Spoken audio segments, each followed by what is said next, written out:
The afternoon sun beat down mercilessly on the golden wheat field, where Grace Lowell stood alone, her calloused hands gripping the wooden handle of her scythe with a determination that had kept her going through 6 months of solitary labor. She had turned 21 just last week, marking the occasion by working from dawn until dusk without rest, because rest meant remembering that her father would never return from the fever that had taken him last winter, and her mother had followed him to the grave just 2 months after. The farm outside Wasco, Oregon Territory, had been in her family since 1848, and Grace would be damned if she let it fall to ruin just because she was the only one left to tend it. She swung the scythe in practiced arcs, watching the wheat fall in neat rows before her, when the sound of hoofbeats made her straighten and shade her eyes against the bright September sun of 1867. A rider approached from the direction of town, and as he drew closer, she could make out a man around her own age, maybe a year or two older, sitting tall in the saddle with the easy posture of someone who had spent most of his life on horseback. He reined in his horse at the edge of her field, and Grace noticed the way dust covered his clothes, the worn leather of his saddle, and the tired look in his horse's eyes. This was a man who had been traveling for some time. "Afternoon, miss," he called out, removing his hat to reveal dark hair that needed a trim. "Name is Flynn Sawyer. I am looking for work, and I heard in town you might have need of a hired hand." Grace lowered her scythe, studying him with cautious eyes. "Who told you that?" "The man at the general store. Said the Lowell farm had grain that needed harvesting and only one person to do it all." Flynn's voice was steady, respectful. "Said it was a shame, seeing as how your folks had been good people." The mention of her parents made Grace's jaw tighten, but she forced herself to consider his offer practically. The wheat would not harvest itself, and winter would come whether she was ready or not. She had enough preserved food to share, and the barn had space where a hired man could sleep. The real question was whether she could trust this stranger. "I cannot pay much," she said finally. "Room and board and what little I can spare after selling the harvest." Flynn dismounted, leading his horse closer but stopping at a respectful distance. "I am not asking for much, miss. Just honest work and a place to lay my head. I have been drifting since my own family's ranch was sold out from under us by the bank. My father passed 3 years back, and my mother moved east to live with her sister.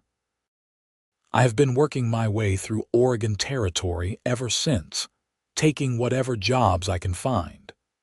There was something in his eyes that Grace recognized, a kind of rootless sadness that matched her own.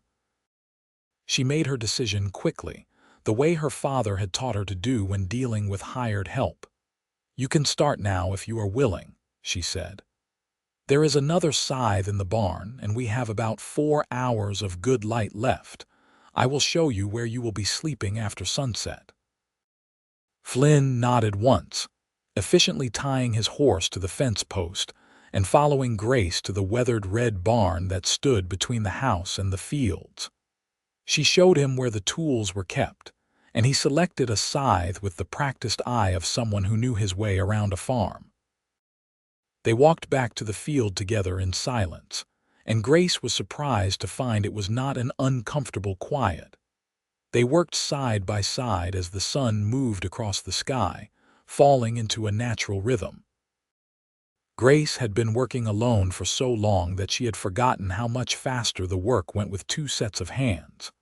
Flynn was strong and steady, never stopping to complain or rest unnecessarily. When her own arms began to ache with exhaustion, she glanced over and saw that he showed no signs of slowing down. By the time the sun touched the horizon, painting the wheat field in shades of orange and gold, they had cleared nearly twice what Grace would have managed on her own. She straightened, pressing a hand to the small of her back, and found Flynn watching her with an expression that might have been concern.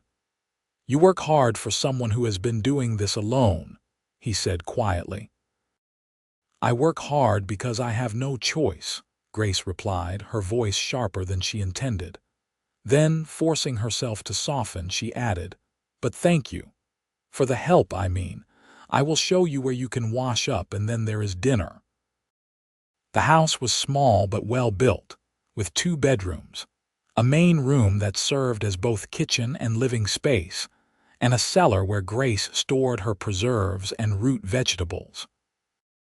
She showed Flynn to the pump outside where he could wash the dust and sweat from his face and hands, then went inside to prepare a simple meal of beans, salt pork, and bread she had baked 2 days prior. They ate at the rough wooden table her father had built the year she was born, and Grace found herself studying Flynn in the lamplight. He had a good face, honest and open, with gray eyes that seemed to take in everything without judgment.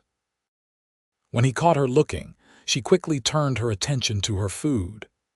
"How much land do you have?" Flynn asked, breaking the silence.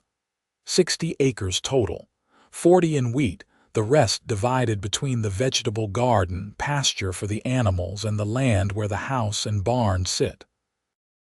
Grace pushed beans around her plate. "My father always said it was not the biggest spread, but it was ours free and clear. He paid it off the year before he died." "That is something to be proud of," Flynn said. "A lot of farmers lose their land to the bank, especially in hard times." "Your father must have been a smart man." "He was." Grace's voice caught slightly. "He taught me everything about running this place. My mother always said he treated me more like a son than a daughter, teaching me to work the fields and manage the books instead of just cooking and sewing." "Seems like that teaching is serving you well now," Flynn observed. "Not many women could keep a farm running on their own." "I am not sure I am keeping it running so much as barely holding on," Grace admitted, surprising herself with her honesty. "The harvest is late because I could not keep up with the work. If winter comes before I get everything in, I will lose the whole crop." Flynn was quiet for a moment, then said, "Well, you have help now. We will get it done." Something in his voice, the certainty of it, made Grace look up and meet his eyes. For the first time since her mother had died, she felt a small spark of hope kindle in her chest. After dinner, Grace showed Flynn to the barn where he would be sleeping. She had made up a simple pallet in the tack room, with clean blankets and a pillow that had belonged to her father. Flynn seemed genuinely grateful, which was a relief. Some men would have been insulted at being offered barn quarters, but he just thanked her and settled in like it was the finest hotel in Portland. Grace walked back to the house alone, the cool night air raising goosebumps on her arms. She could hear the familiar sounds of the farm settling down for the night, the soft lowing of her 2 milk cows in their pen, the chickens roosting in their coop, the rustle of wind through the wheat that still needed to be harvested. It all sounded the same as it had every night, but somehow different too, knowing that she was not quite so alone anymore. The next morning, Grace was up before dawn, as was her habit. She was surprised to find that Flynn was already at the pump, washing his face in the gray pre-dawn light.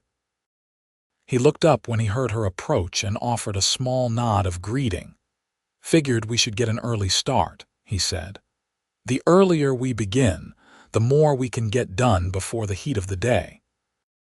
Grace appreciated his work ethic, even as part of her bristled at having someone else set the pace on her own farm, but she pushed that feeling aside and nodded. "I will make breakfast. We can be in the field by sunrise." They fell into a pattern over the following days that felt almost natural. Wake before dawn, work until the sun made it unbearable, rest during the hottest part of the afternoon, then work again until the light failed. Grace cooked their meals, and Flynn helped with the heavier chores like hauling water and repairing the section of fence that had been damaged in a summer storm. They did not talk much, but Grace found she did not mind the quiet.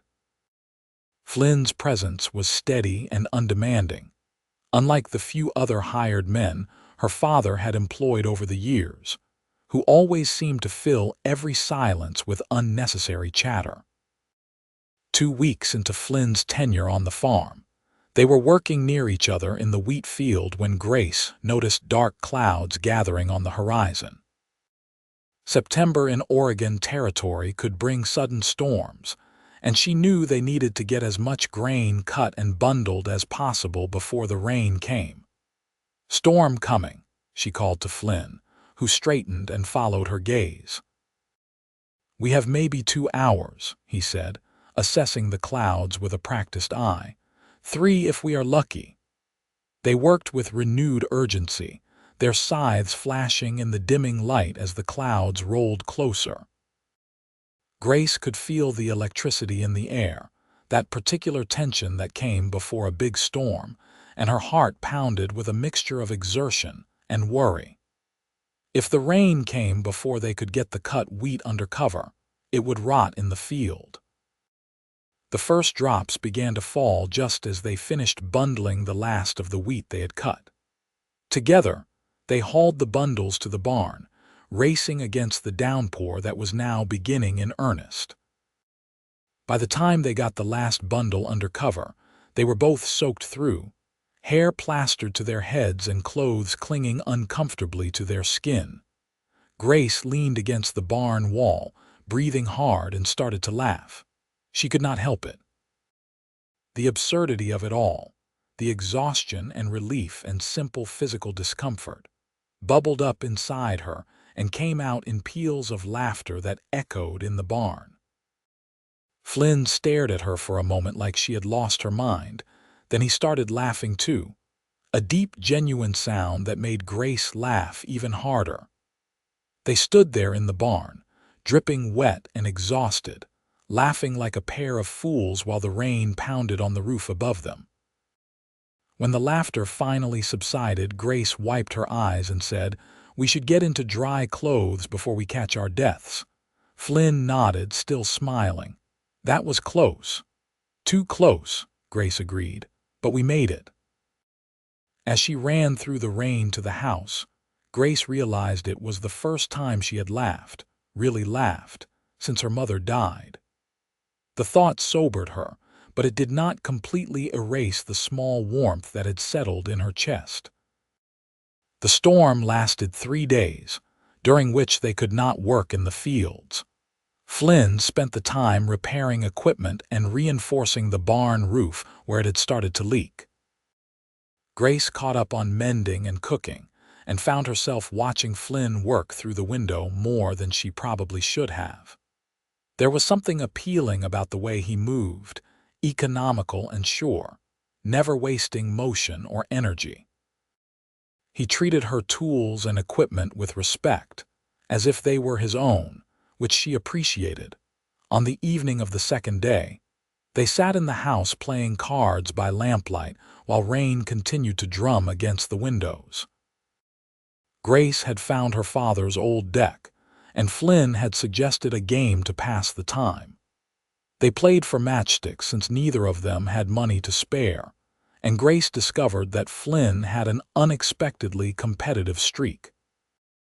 "You are cheating," she accused without heat as he won yet another hand. "I am not cheating, you are just not very good at poker," Flynn replied, his eyes dancing with amusement. "My father never taught me cards. He said gambling was a vice." "It is only gambling if you bet something you cannot afford to lose," Flynn said, gathering the cards for another deal. "This is just a way to pass the time." Grace watched his hands as he shuffled the deck with practiced ease. "Where did you learn to play so well?" "My father taught me. He said every man should know how to play poker and how to spot a cheat, because both skills could save your life depending on where you found yourself." Flynn dealt the cards between them. He was right about that. "I once spotted a card sharp in a saloon in Portland who was fleecing everyone at the table. When I called him on it, he pulled a knife, but the other men at the table backed me up and ran him out of town. That must have been frightening, Grace said, picking up her cards. A little. But mostly it just seemed like the right thing to do. Those men he was cheating, some of them probably had families depending on that money. Flynn studied his cards with a slight frown. I know what it is like to be on the losing end of something unfair. The bank that foreclosed on our ranch did it knowing full well they could sell the land for more than we owed. Legal maybe, but not right. Grace heard the bitterness in his voice and recognized it because she felt it too, though for different reasons. Life had a way of taking things from people who could least afford to lose them. Her parents, Flynn's family home, all snatched away by forces beyond their control. "What will you do after the harvest?" she asked quietly. "Move on to the next job." Flynn was quiet for a long moment, his eyes on his cards. "I suppose that depends."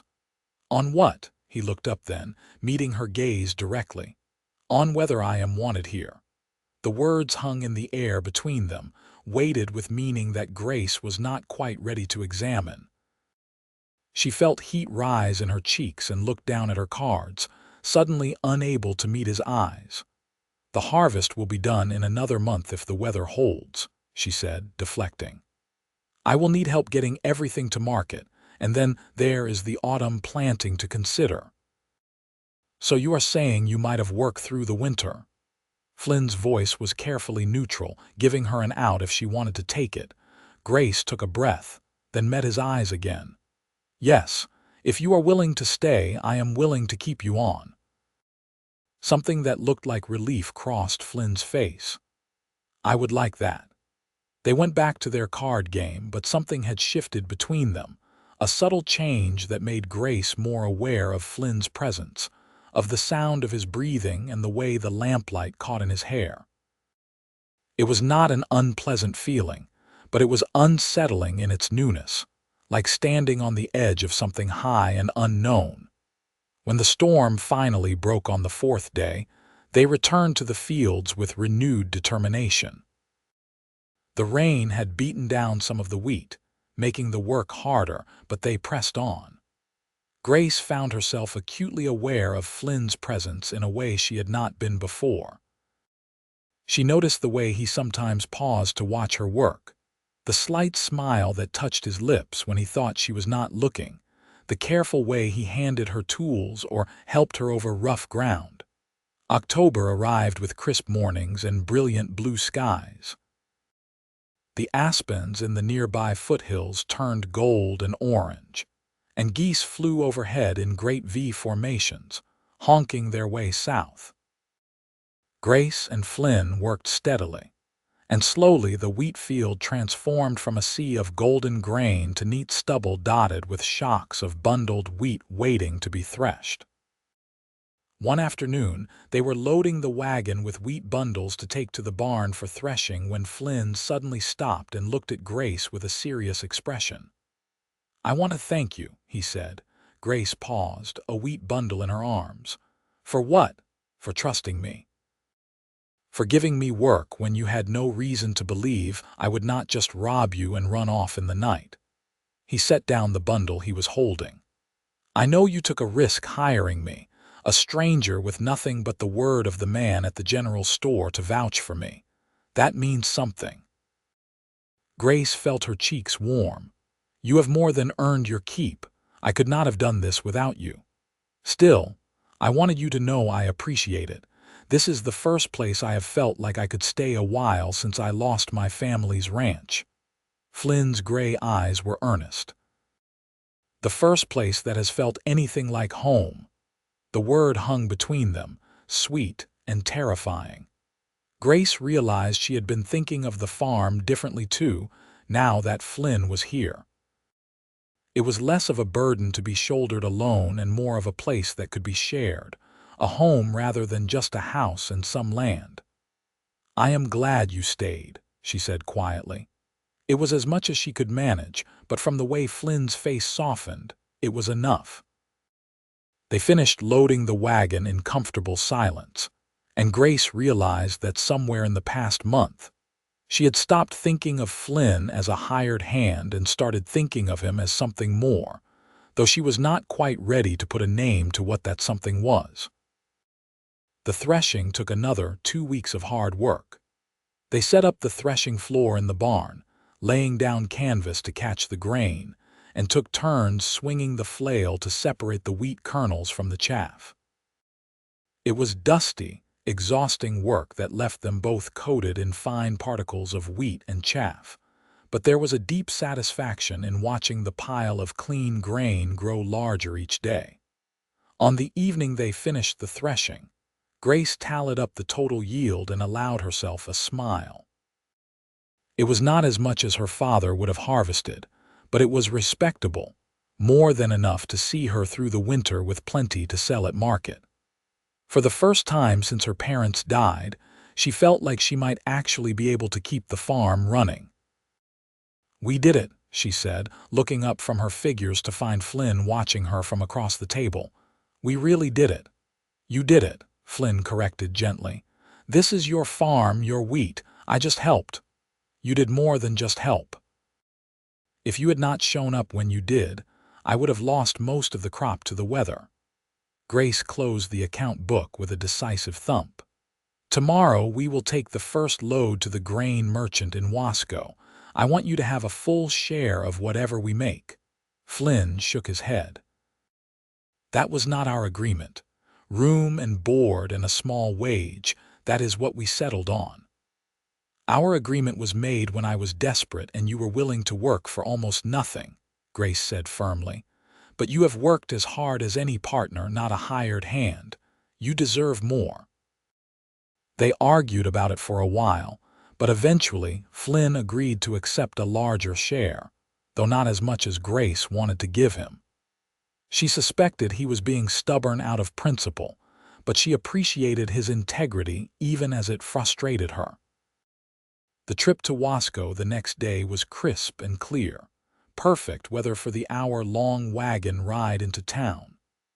Grace sat beside Flynn on the wagon seat, close enough that their shoulders occasionally brushed when the wagon hit a rough spot in the road. Each casual contact sent a little jolt through her, a physical awareness that was becoming harder to ignore. The grain merchant, a portly man named Henderson who had done business with her father for years, looked surprised to see Grace accompanied by a young man. "Miss Lowell, I heard about your troubles," he said, shaking her hand with genuine sympathy. "Your father was a good man and your mother a fine woman. I was not sure what would become of the farm." "The farm is still standing, Mr. Henderson, and I have a full harvest to sell," Grace replied, keeping her voice level and professional the way her father had taught her.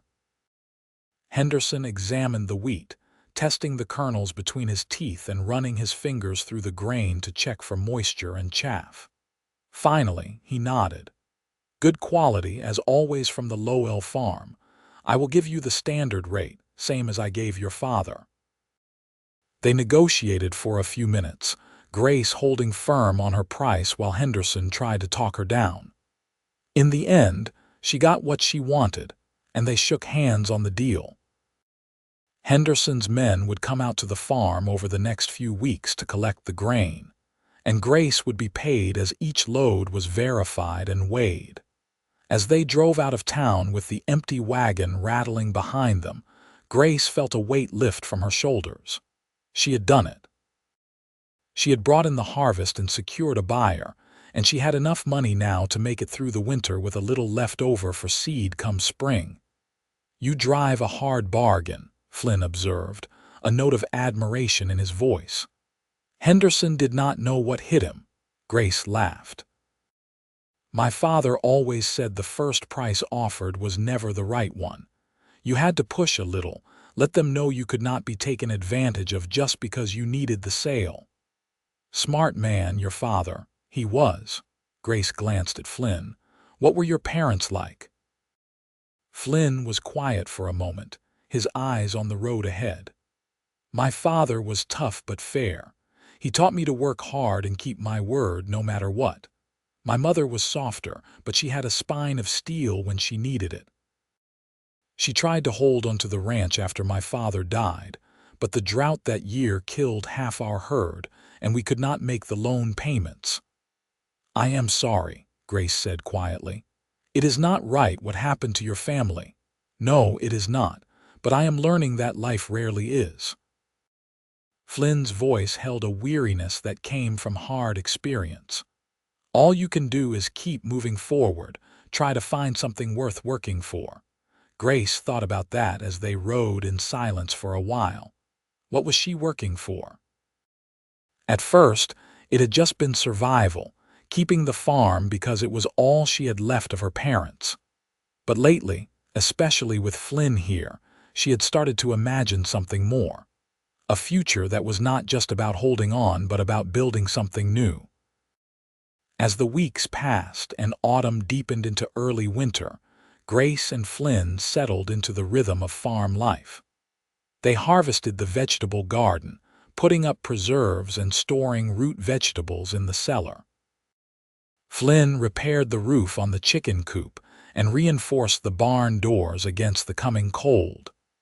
They worked together to cut firewood, enough to keep the house warm through the winter months, and Grace taught Flynn her mother's method for smoking meat so it would keep. The work was hard but satisfying, and Grace found herself happier than she had been in a long time. Flynn's steady presence had become essential to her daily life, and she caught herself looking forward to meals together, to their evening conversations, to the simple pleasure of working side by side in comfortable companionship. One cold November evening, they were sitting by the fire after dinner when Flynn suddenly said, "I want to stay." Grace looked up from the socks she was mending. "You are staying. We agreed you would work through the winter." "No, I mean I want to stay permanently, if you will have me." Flynn leaned forward, his elbows on his knees, his face serious in the firelight. "These past months working this farm with you have been the best I have had in years. I feel like I have a purpose here, like I am building something that matters. And I hope, that maybe you feel the same way." Grace's heart was suddenly pounding. "What are you saying, Flynn?" "I am saying that I have fallen in love with you, Grace Lowell." His voice was steady, but she could see the vulnerability in his eyes. "I did not plan to, and I know I am just a drifter with nothing to my name but a horse and a worn saddle. But I love you and I love this farm, and I want to spend my life here if you will let me. Not as a hired hand, but as your partner, your husband, if you will have me." For a moment, Grace could not breathe. She stared at Flynn, at his honest face and hopeful eyes, and felt something break open inside her chest. She had not let herself realize, that what she felt for him had grown into love. But hearing him say the words aloud made it suddenly, brilliantly clear. "I love you too," she said, her voice barely above a whisper. Then, louder, "Yes, yes, I will marry you." Flynn was across the room in 3 strides, pulling her to her feet and into his arms. He kissed her, and Grace kissed him back, pouring all her loneliness and hope and newfound joy into that kiss. When they finally broke apart, both breathing hard, Flynn pressed his forehead to hers and laughed quietly.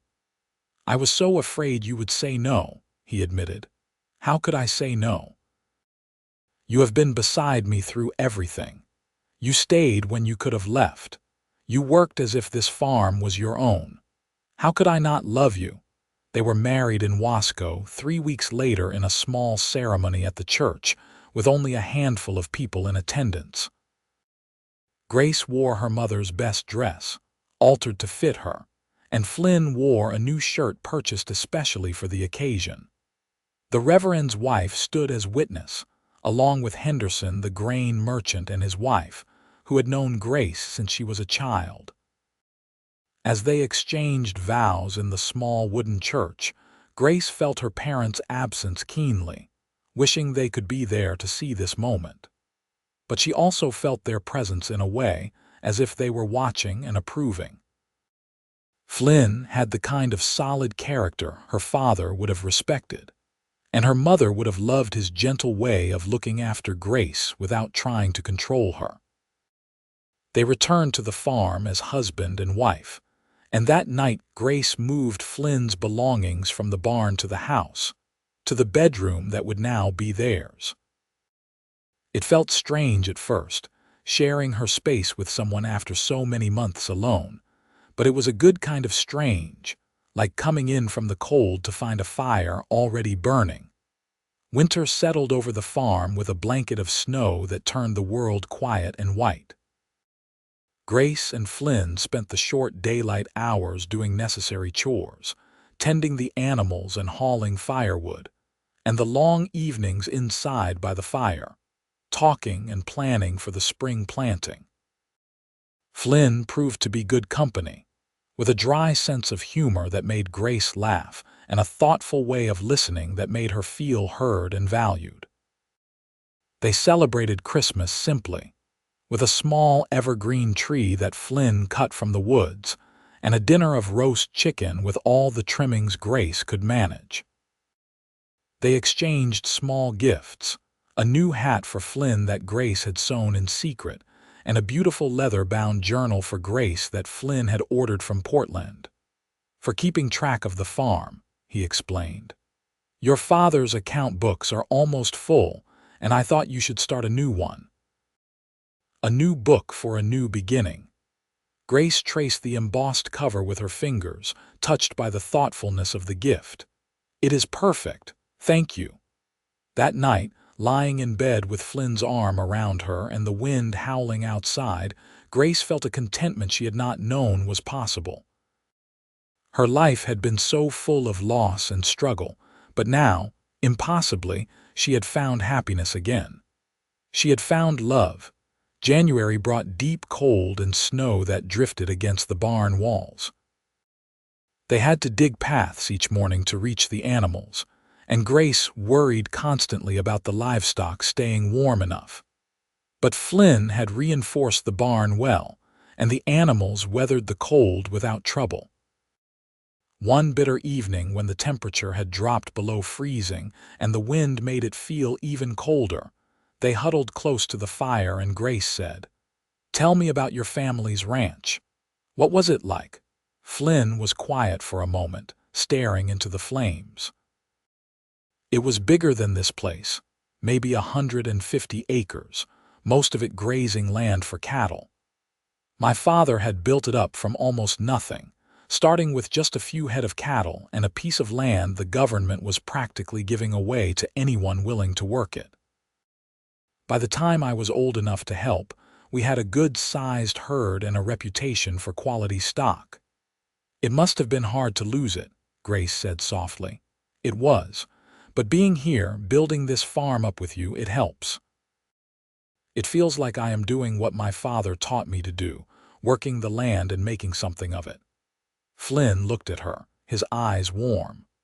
"I think he would have liked you. You have the same stubborn determination he had, the same refusal to quit even when things get hard." "I wish I could have met him," Grace said, "and your mother too. She would have adored you. She always said I needed a strong woman, someone who would not let me get too set in my ways." Flynn smiled. "I wrote to her last week, told her about you, about us. I hope that is all right." "Of course it is. She is your mother, she should know." Grace hesitated, then added, "Did you tell her how we met? About me being alone here?" "I told her you were the bravest woman I ever met, running this farm on your own after losing your parents. I told her you gave me a chance when you had no reason to trust me, and that I fell in love with you watching you work in that wheat field, so determined and strong." Flynn's voice was soft. "I told her I wanted to spend my life making you happy." Grace felt tears prick her eyes. "You do make me happy, Flynn. More than I thought possible." He pulled her close, and they sat by the fire until the logs burned down to embers, warm and safe against the winter cold outside. February brought a brief thaw that turned the snow to slush and made the farmyard a muddy mess. It also brought news from town that war was brewing over land rights between settlers and some of the remaining native tribes who felt the government had broken yet another treaty. Grace and Flynn discussed it one evening over dinner, both worried about what conflict might mean for their little farm. "We are far enough from the disputed territories that I do not think we will have trouble," Flynn said, though his brow was furrowed with concern. "But we should be careful. Make sure we have supplies laid in case things get bad and we cannot get to town for a while." Grace nodded. "I will take inventory of the cellar tomorrow, see what we might need." But the conflict never reached them directly. By the time spring arrived, tensions had eased and life on the farm continued its steady rhythm. The snow melted, revealing the earth beneath, and Grace felt the familiar stirring of anticipation that came with the changing season. Soon it would be time to plant again, to begin the cycle anew. One morning in late March, Grace woke feeling queasy and had to rush outside to be sick. Flynn found her leaning against the side of the house, pale and shaking, and immediately went into a panic. "What is wrong? Should I ride for the doctor?" Grace waved him off, taking deep breaths of the cool morning air. "I am all right. I think I know what this is." Understanding dawned on Flynn's face. "Are you saying what I think you are saying? I am not certain yet, but I have missed my monthly courses and this sickness in the morning, well." Grace managed a weak smile. "I think you are going to be a father." Flynn's whoop of joy could probably be heard in Wasco. He swept Grace up in his arms, spinning her around until she protested that he was making her dizzy on top of nauseous, then set her down gently as if she were made of glass. "A baby," he said, wonder in his voice. "We are going to have a baby." "In the autumn, if I am calculating correctly," Grace said. "September or October." The news transformed Flynn. He became absurdly protective, trying to prevent Grace from doing any heavy work and hovering whenever she was near anything remotely dangerous. Grace tolerated it for about a week before sitting him down for a firm talk. "I am pregnant, not an invalid," she said. "Women have been having babies and working farms for thousands of years. I will be fine." "I just want to take care of you," Flynn protested. "You and the baby both." "You can take care of us by treating me like a partner, not a piece of fragile china," Grace said. "I will rest when I need to, and I promise not to do anything foolish. But I need to work, Flynn. This farm requires both of us, especially during planting season." They compromised. Grace would do the lighter work, and Flynn would handle anything that required heavy lifting or excessive bending. It was not a perfect solution, but it satisfied them both. The spring planting went well. They sowed wheat in the same fields where they had harvested the previous year, and Grace started a larger vegetable garden than she had managed when she was alone. Flynn built new chicken coops so they could expand the flock, and they purchased 2 young pigs from a neighboring farm with an eye toward having breeding stock. As Grace's belly began to swell with the growing baby, she found herself thinking about the future in new ways. This child would grow up on this farm, would learn the land the way she had learned it from her father. The thought filled her with a fierce protectiveness and a determination to make sure the farm prospered, so her child would never want for anything. Summer came warm and dry, perfect weather for the wheat to grow tall and golden. Grace spent the hot afternoons in the shade of the porch, shelling peas or mending clothes, while Flynn worked in the fields. Sometimes she would watch him, this man who had appeared in her life at exactly the right moment, and marvel at how much had changed in a single year. One evening in July, they were sitting on the porch after dinner, watching the sun set over the wheat fields when Flynn said, "Have you thought about names?" Grace rested a hand on her swollen belly, feeling the baby kick beneath her palm. "I have been thinking about it. If it is a girl, I would like to name her Sarah after my mother. If it is a boy, I thought maybe William, after your father. If that is all right with you." Flynn reached over and took her hand, threading his fingers through hers. "That would be perfect. Both of them would be honored." They sat in comfortable silence as the sky turned from gold to pink to purple, the heat of the day finally easing. Grace thought about the year before, when she had been so alone and afraid, convinced she would lose everything. Now she had Flynn, and a baby coming, and a farm that was thriving under their combined care. Life had a way of surprising you, she thought, of bringing unexpected blessings just when you thought you were at the end of your rope. August brought the first signs that harvest time was approaching. The wheat began to turn from green to gold, and Grace felt the baby drop lower, preparing for birth.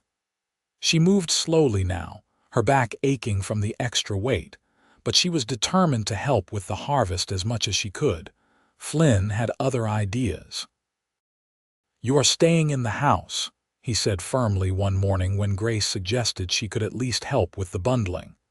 "The baby could come any time now, and I am not having you give birth in a wheat field." "I still have at least a month," Grace protested, but without much conviction. The truth was she was tired, more tired than she wanted to admit, and the idea of resting while Flynn handled the harvest was tempting. "Please, Grace. For me, for the baby, just rest." Flynn's eyes were pleading. "I can handle the harvest. It will not be as fast as last year with both of us working, but I will get it done." Grace finally agreed, though she felt guilty watching Flynn work alone in the fields day after day. She occupied herself with preparing for the baby, washing tiny clothes she had sewn and setting up a cradle that Flynn had built in the evenings. The room that would be the nursery was small but cozy, with a window that looked out over the farm. The first week of September, Grace woke in the middle of the night with a sensation she had been half expecting and half dreading. The contractions were still far apart, but there was no mistaking them for anything else. She shook Flynn awake gently. "It is time," she said quietly. "The baby is coming." Flynn shot out of bed like he had been launched from a cannon, immediately starting to panic. "I will ride for the doctor. I will wake the neighbor's wife. I will—" "Flynn, stop." Grace kept her voice calm despite the anxiety fluttering in her chest. "We have time. The pains just started and they are far apart. But yes, you should probably go get Mrs. Patterson from the next farm over. She has delivered babies before and said she would help when my time came." Flynn dressed in record time and was saddling his horse when Grace called out to him from the porch.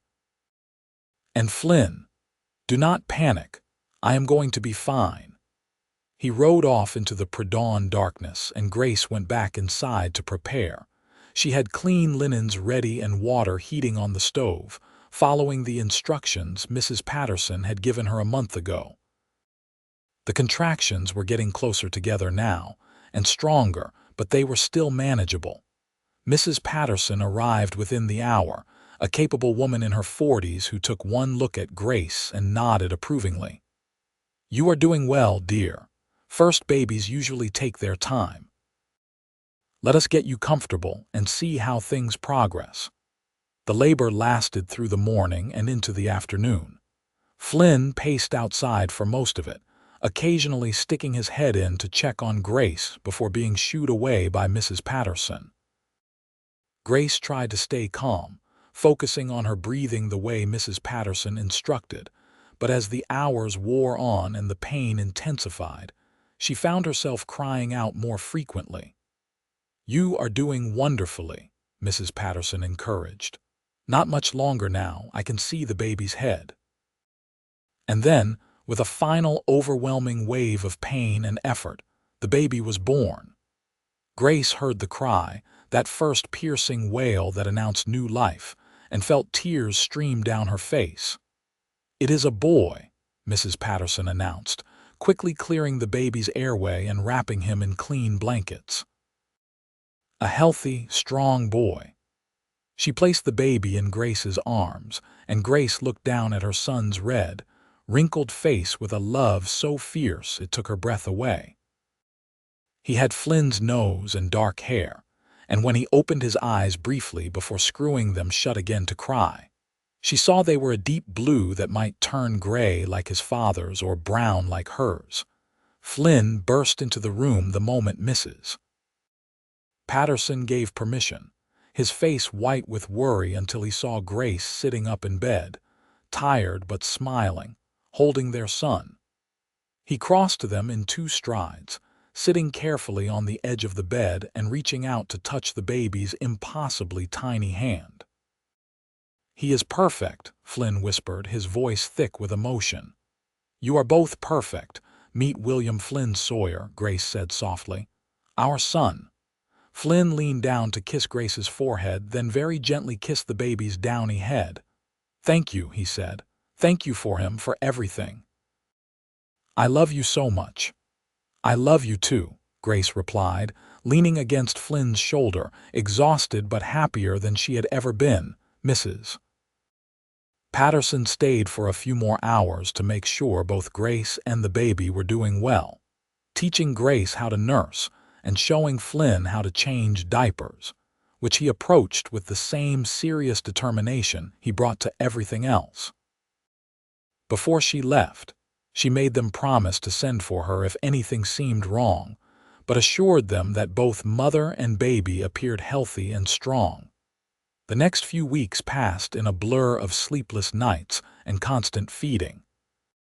Grace was amazed by how much work such a tiny person created, and equally amazed by how naturally Flynn took to fatherhood. He would walk the floor with William for hours when the baby was fussy, singing soft lullabies his own mother had taught him, and he changed diapers without complaint, even though it was traditionally considered women's work. The harvest had to be finished, so Flynn was torn between the fields and the house, trying to care for both his family and the farm. Grace did what she could to help, nursing the baby while directing Flynn on household tasks, and gradually they found their rhythm again. By the time October arrived and the wheat was safely harvested and sold, they had settled into their new life as a family. Grace would never forget the morning she found Flynn sitting in the rocking chair by the nursery window, William asleep on his chest, both of them bathed in the golden light of sunrise. The tenderness on Flynn's face as he looked down at their sleeping son made her heart ache with love. The second winter was easier than the first had been. The farm was in better shape thanks to Flynn's repairs and improvements, and they had a good harvest to sustain them. More importantly, they had each other and baby William, who grew and thrived despite the cold weather. On a snowy evening in December, with William asleep in his cradle and the fire crackling cheerfully, Grace and Flynn sat together reviewing the account books. The numbers were good, better than Grace had dared hope. The farm was not just surviving, it was prospering. "We could hire a hand for next harvest," Flynn suggested. "Give ourselves a little more breathing room, especially with William to care for." Grace nodded slowly. "That is a good idea, and I was thinking maybe we could expand the livestock operation. A few more cattle, maybe some sheep. Diversify beyond just wheat." "Spoken like a true rancher," Flynn teased gently. "But yes, I think that is smart. Wheat is good, but having multiple income sources protects us if one fails." They talked late into the night, planning and dreaming about the future of the farm. Grace loved these conversations, loved the way Flynn treated her as an equal partner in every decision. Some men would have tried to take over once they married into a farm, but Flynn had always respected that this was her land, her legacy from her parents, and that she had as much right to determine its future as he did. When spring came again, bringing with it the familiar cycle of planting and growth, William was old enough to be carried in a sling on Grace's back while she worked in the garden. The baby seemed to love being outside, cooing and gurgling at the birds and the sunshine, and Grace loved having him close while she worked. They did hire a hand that year, a young man from town named Samuel, who reminded Grace a little of Flynn as he had been that first day, respectful and hardworking and grateful for the opportunity. With 3 of them working the farm, the harvest came in faster and easier than ever before, and when they tallied the profits, Grace and Flynn looked at each other with matching smiles. "We did it," Grace said. "We really built something here."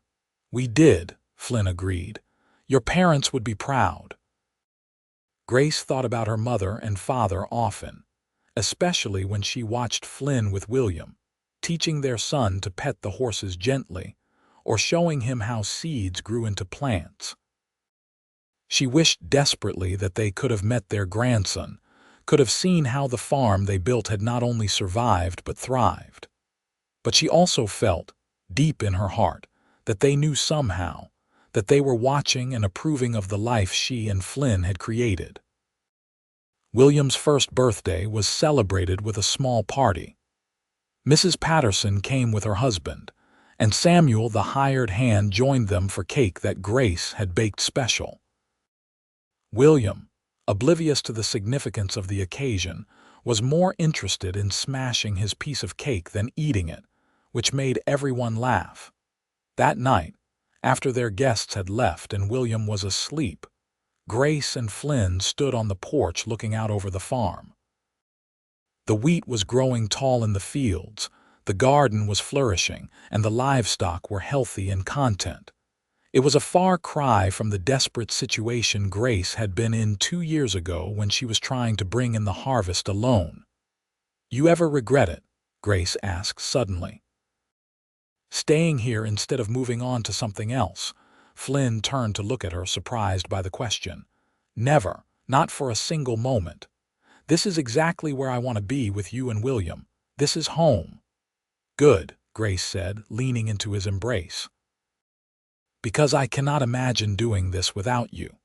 The years that followed were good ones. The farm continued to prosper, and the Sawyer family grew along with it.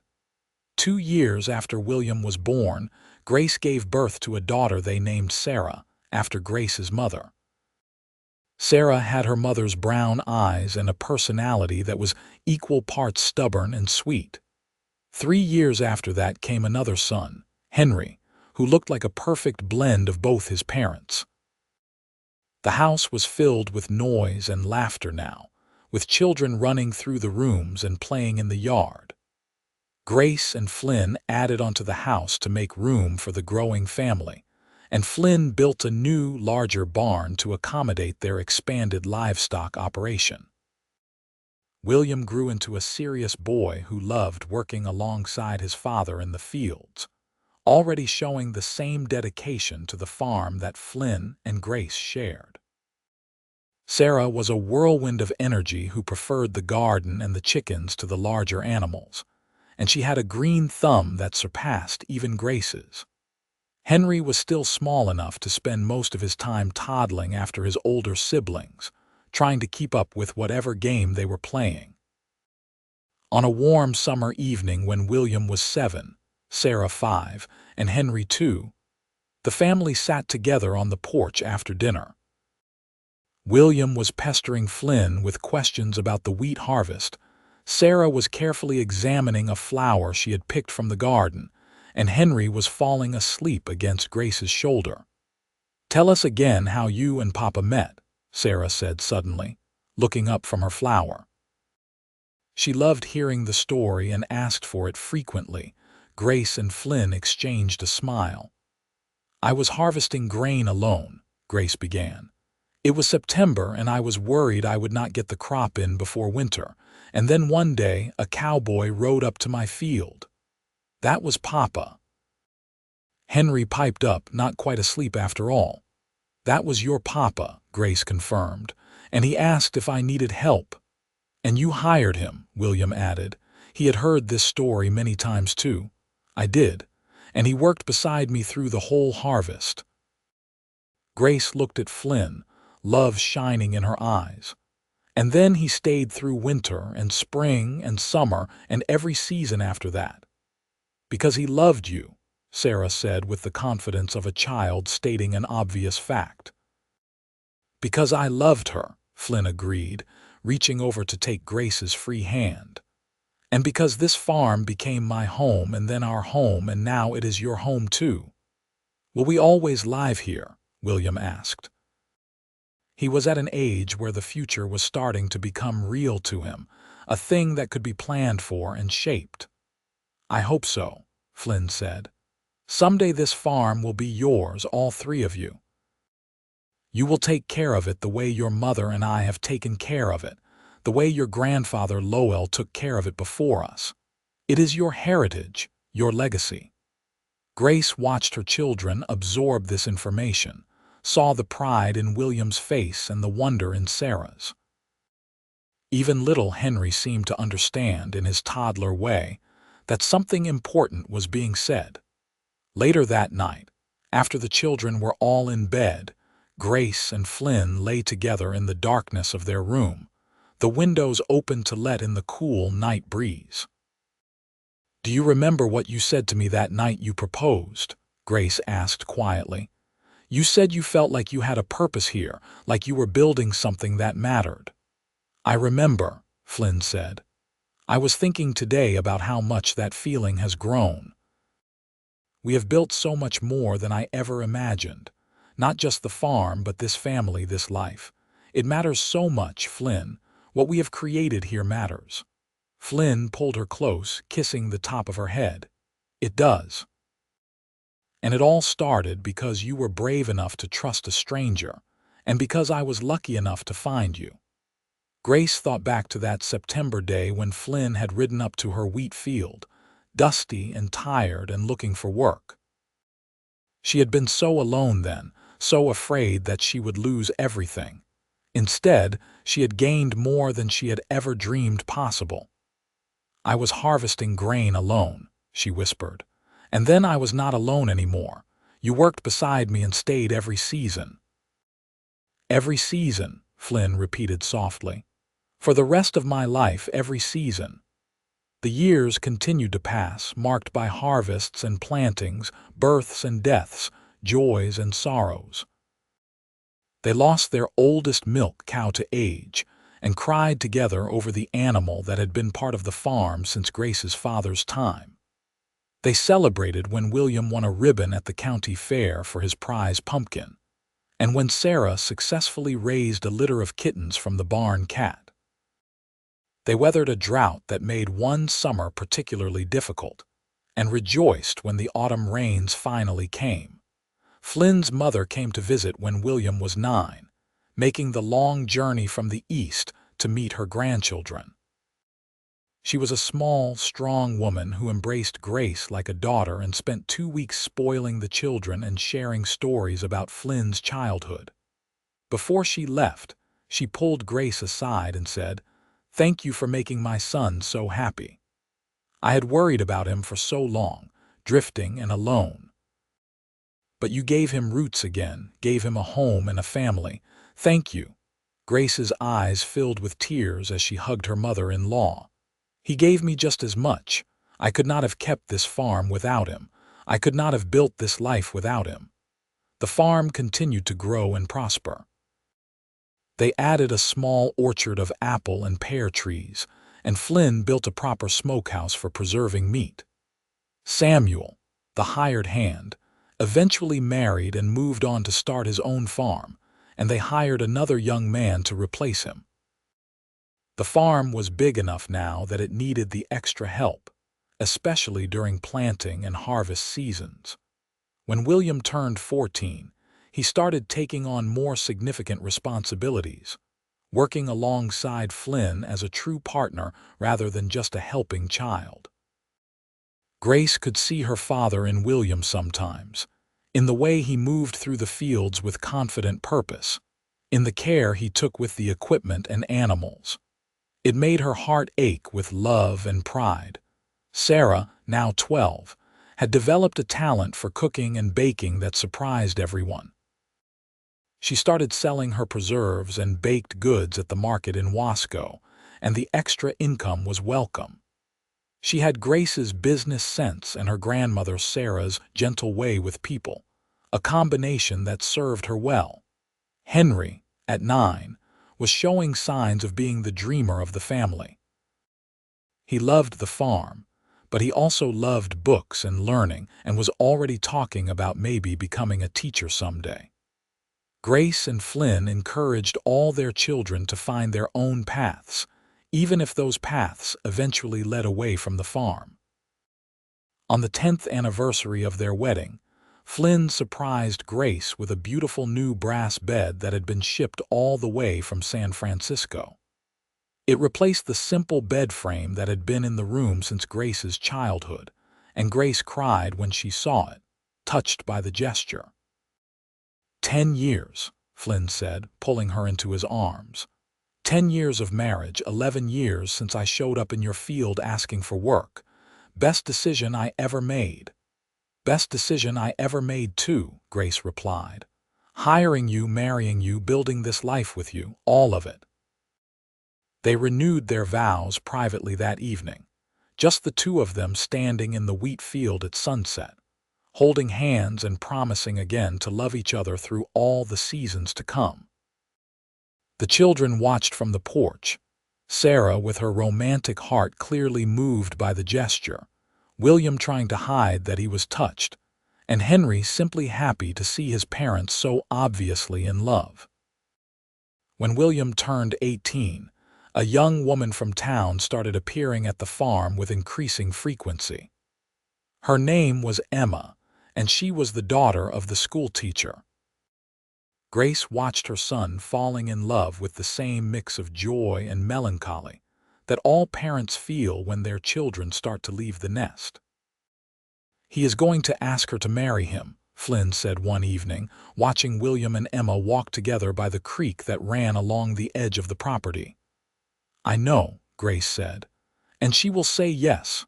They are good together. Does it bother you that he is growing up, starting his own life? Grace thought about it, then shook her head. No.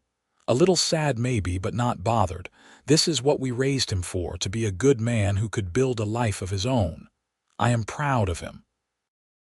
William did propose to Emma, and they were married the following summer in a wedding that was much larger than Grace and Flynn's had been. The whole town came out to celebrate, and there was dancing and food and music that lasted well into the night. Grace danced with her son, with her husband, with her father-in-law who had traveled from the east for the occasion, and felt her heart so full it might burst. William and Emma built a small house on the far end of the property, and William continued to work the farm with Flynn.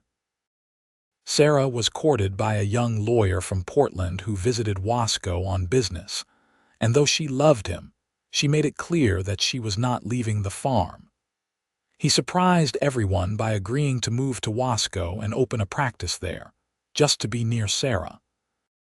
They married when Sarah was 19, in a quieter ceremony than William's, but no less joyful. Henry did eventually decide to become a teacher, attending the normal school in Portland to get his certification. But he came home every summer to help with the harvest, and he never stopped thinking of the farm as his true home. Grace was 42 years old, Flynn 44, when they sat together on the porch one autumn evening watching the sun set over fields that were being worked by the next generation. William and Emma's 2 children played in the yard with Sarah and her husband's newborn daughter. The farm that Grace had nearly lost was now thriving, supporting multiple families, and would clearly continue for generations to come.